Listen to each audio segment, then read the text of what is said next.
Le Cameroun s'est fixé pour objectif d'atteindre l'émergence à l'horizon 2035. Le pays s'est lancé dans de nombreux projets d'aménagement. Sur l'étendue du territoire, des infrastructures sont en construction. La loi camerounaise prévoit que ce développement économique soit conforme aux exigences environnementales et sociales. Ainsi, en est-il du projet de construction du barrage de Natigal-Amont, lancé depuis le premier trimestre 2019 par le gouvernement camerounais. Ce projet vise à construire une centrale d'une production électrique de 420 MW, un poste de production et une ligne transport de 225 kV sur 51 km. Facilité par l'État du Cameroun et développé par la Natigal Hydro Power Company, NHPC, ce barrage a une emprise sur 5 départements de la région du centre: Leké, Haute-Sanaga, Mbam-Ekim, Mefou et Afamba et Mfundi.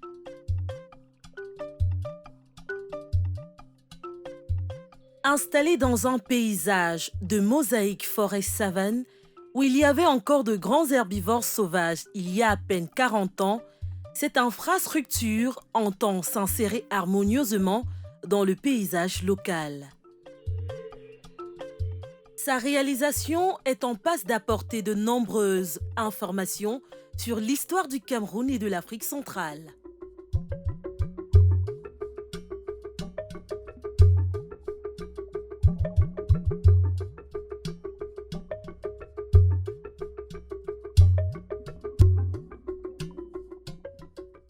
Depuis une vingtaine d'années, l'Institut de recherche pour le développement soutient activement la réalisation d'études d'impact archéologique pendant les travaux d'aménagement au Cameroun.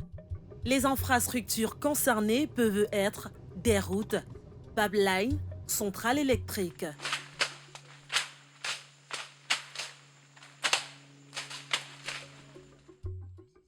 Après un travail préliminaire réalisé en 2015 en équipe réduite, une équipe d'archéologues de l'IRD, constituée de 5 Camerounais et d'un Français, réalise depuis 2019 la mise en œuvre du plan de gestion des ressources archéologiques du barrage de Natigal-Amont. Pendant 30 mois, ils ont travaillé sur le terrain avec une vingtaine de personnes contractualisées pour réaliser le suivi archéologique du chantier. NHPC est en charge de concevoir, de construire et d'exploiter pendant 35 ans ce qui est aujourd'hui le plus grand aménagement hydroélectrique du Cameroun.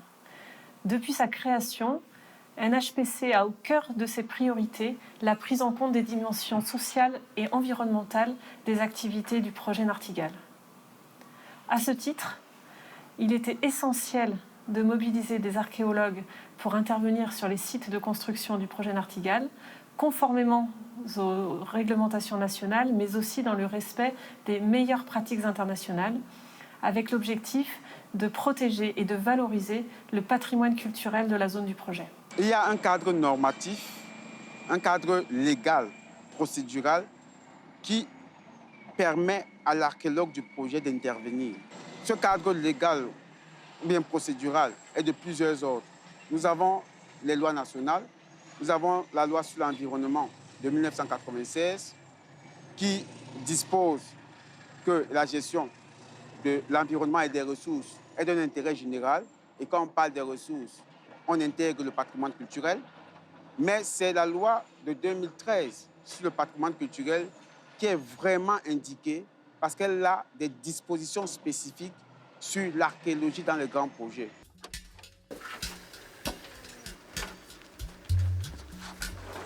Nous suivons une équipe d'archéologues. Ce matin, l'équipe de recherche est attendue sur le terrain. Pendant la prospection, généralement c'est l'observation directe du sol. Nous, on aperçoit des indices tels que ceci, qui a été ramassé en surface.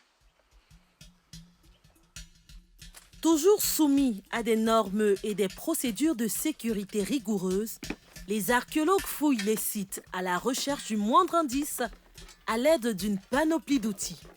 Truelle, piochon, pelle, bêche, mais aussi brosse, pelle à poussière, pinceau, pincette, tamis.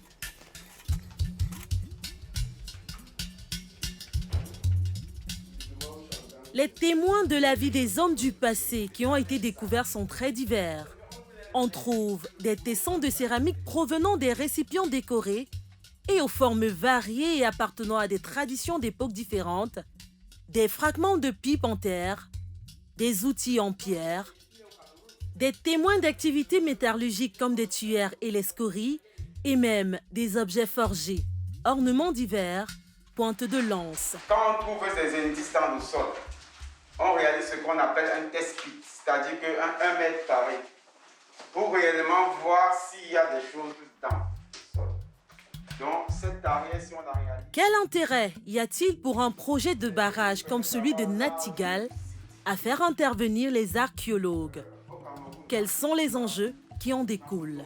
Ce programme d'archéologie préventive est bien plus qu'une prestation. C'est un véritable financement de recherche archéologique qui est structuré autour de questions scientifiques et qui permet à des jeunes chercheurs, des jeunes professionnels camerounais d'avoir un emploi pendant 2 ans.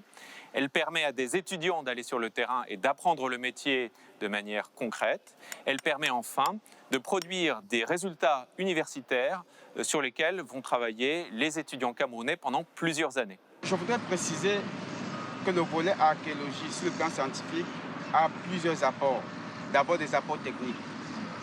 C'est la première fois au Cameroun qu'on utilise une carte d'art pour aider à la prospection. C'est la première fois au Cameroun, sûrement, qu'on utilise un drone dans les activités archéologiques.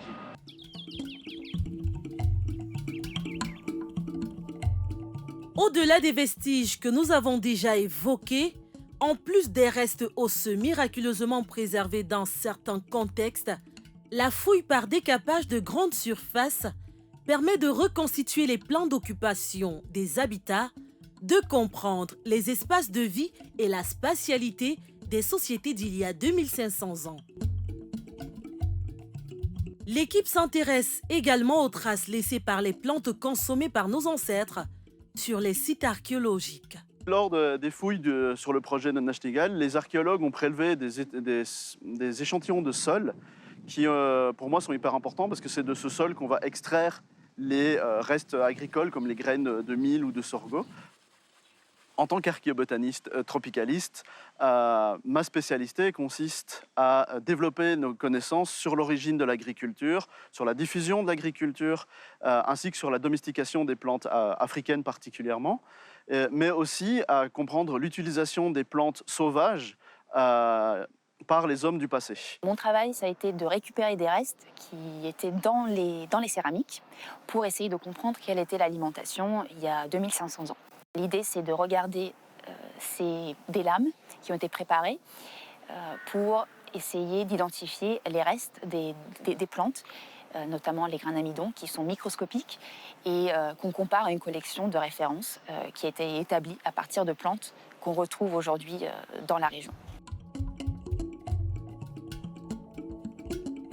Pour garantir les données fiables et originales, les archéologues sur le terrain se montrent intransigeants sur le respect des normes et des protocoles des différentes disciplines scientifiques mobilisées. En termes de paramètres d'enregistrement, il n'y a pas que le vestige lui-même qu'on met sous sachet. Également, dans la prise des notes, il faut décrire la nature, la structure des sédiments et même la couleur des sédiments. Il faut décrire de façon très succincte le vestige qu'on a retrouvé et dans quel contexte on l'a retrouvé. Est-ce que c'est en surface, en stratigraphie, à une profondeur X de 10 ou de 20 cm. Donc, tout ce qui sort de la couche de terre doit être noté, indiqué.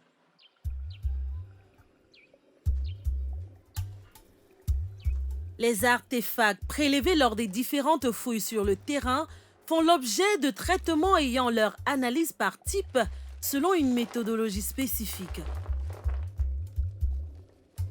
Nous nous rendons au laboratoire provisoire où les artefacts collectés sur le terrain sont analysés pour certains, tandis que d'autres sont rangés pour des disciplines connexes comme l'archéobotanique, la chimie, la sédimentologie. Au laboratoire, le matériel archéologique ramené du terrain est trié, nettoyé avec de l'eau ou rangé. Les vestiges en terre cuite comme la céramique sont lavés à l'aide d'une petite brosse. D'autres vestiges, par contre, font l'objet d'un traitement différent. Nettoyage sans eau à l'aide de brosse, avec des outils fins ou rangés dans des sachets pour des analyses approfondies. Tous les vestiges en pierre ne sont pas souvent lavés parce qu'il y en a qui peuvent contenir des informations sur les minéraux ou alors, si on peut le dire, les céréales qui ont été écrasées. Lorsque je parle des objets en pierre, c'est des pierres écrasées, ça peut être les meules et les informations contenues peuvent nous intéresser. Il s'ensuit une série d'analyses des artefacts. On procède alors à une étude par site et par type de vestiges. Nous avons un protocole pour ça.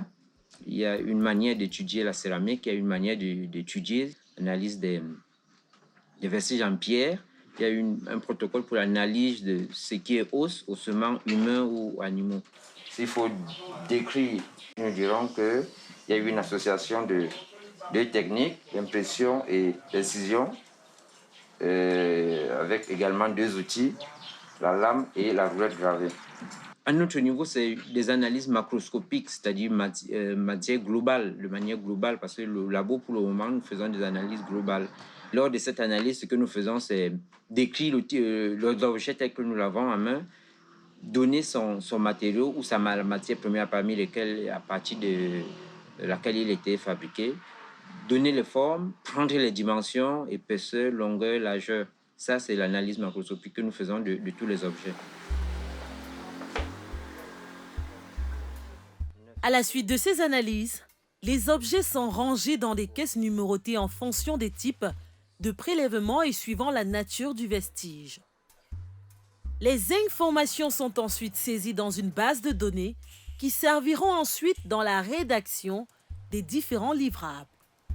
L'autre étape consiste pour des analyses approfondies à envoyer ces vestiges en laboratoire. Moi, je ne l'aurais pas fait comme ça, tu vois, mais je l'aurais gardé parce que... À ce stade, des spécialistes des sciences connexes interviennent.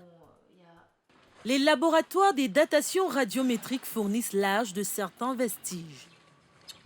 Les spécialistes des sciences du sol, les sédimentologues et archéobotanistes s'intéressent aux interactions entre les hommes du passé et l'environnement. Dans le cadre du volet d'archéologie préventive du chantier de barrage de Nachtigal Amont, nous avons mené une étude géochimique de la matière organique des sols. Les premiers résultats obtenus montrent que les sols des sites archéologiques présentent une signature différente des sols des situations naturelles, mais aussi des sols qui sont associés à des phases agricoles et qui sont abandonnés depuis de longues périodes. Les données ont été exceptionnelles. Cette méthodologie a permis de récupérer des restes de plantes qui démontrent que justement les personnes qui habitaient dans cette région il y a 2500 ans mangeaient en fait les mêmes choses de ce qu'on consomme aujourd'hui. L'utilisation, la consommation d'igname, ce qui est exceptionnel pour cette région. Grâce à toutes ces méthodes et ces analyses, on a déjà des résultats préliminaires qui nous permettent d'établir plusieurs hypothèses. Donc là, un des plus grands résultats qu'on a pour l'instant, l'étude est encore en cours, donc c'est la présence du mil à chandelle qui date d'il y a plus de 2500 ans ici à Nachtigal. C'est une découverte assez incroyable dans le sens où le mil à chandelle est une plante sahélienne qui pousse dans des milieux beaucoup plus secs. Outre les investigations archéologiques sur le site du barrage proprement dit, l'équipe de recherche s'est également intéressée à la ligne de transport de l'énergie issue du barrage. La ligne de haute tension, qui est aussi une zone qui concerne le projet de Nachtigal Amont, a fait l'objet d'un suivi archéologique. Dans ce couloir, dans ce transect, nous avons réalisé le suivi, la surveillance du creusement de 135 pylônes. Et de ces 135 pylônes, 6 ont révélé des traces de vestiges ou de sites archéologiques. L'histoire, science, c'est la connaissance du passé basée sur les écrits. C'est ce que nous faisons. On restitue les cultures au niveau local. Auprès des autres parties prenantes du projet, des séminaires de sensibilisation ont été organisés au profit des ouvriers et des entreprises intervenant dans la construction du barrage. Les archéologues interviennent donc dans les études d'impact environnemental et social pour préserver l'héritage culturel. Si vous êtes taxé de patrimonicide, c'est-à-dire celui qui détruit le patrimoine, tout le monde même croit sur vous. Donc pour ne pas être considéré comme patrimonicide, le projet a pris la peine de faire intervenir les archéologues.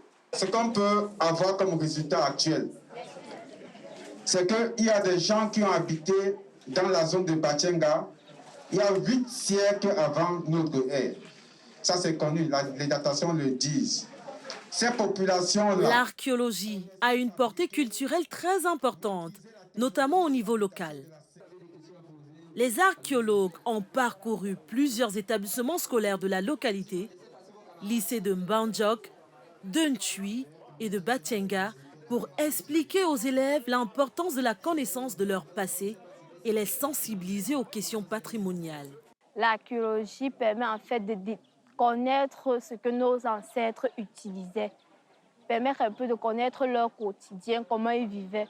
Parce qu'avec ceci, nous avons aussi découvert qu'à leur époque, nos ancêtres n'utilisaient pas des haches, ils utilisaient des cailloux qu'ils avaient sciés un peu avec les arrêts tranchants, qu'ils utilisaient comme haches. On a vu certains cailloux qu'ils avaient polis pour faire des barrettes avec, pas comme nous maintenant.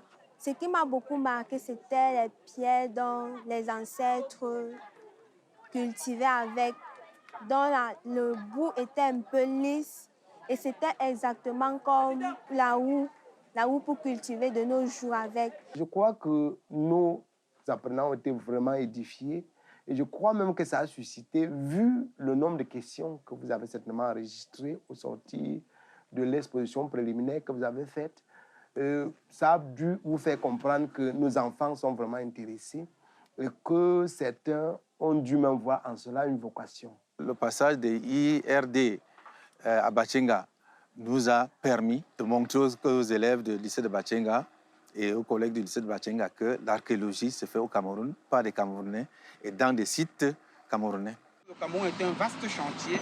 Il est peut-être idéal que les universités pensent à la création de masters professionnels en archéologie préventive. Parce qu'actuellement, il y a peu d'équipes compétentes, il y a peu d'archéologues compétents qui peuvent relever le défi de gérer un chantier, de volet archéologique d'un chantier à un niveau assez élevé.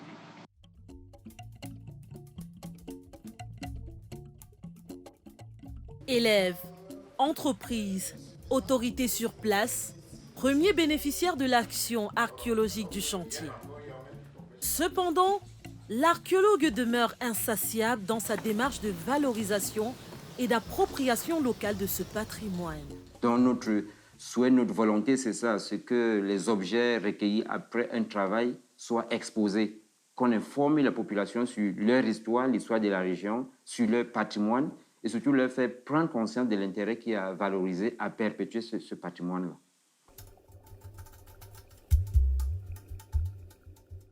L'archéologie préventive dans le chantier du barrage aurait été un bel exercice scientifique, une belle aventure humaine et une bonne opportunité d'emploi pour les Camerounais.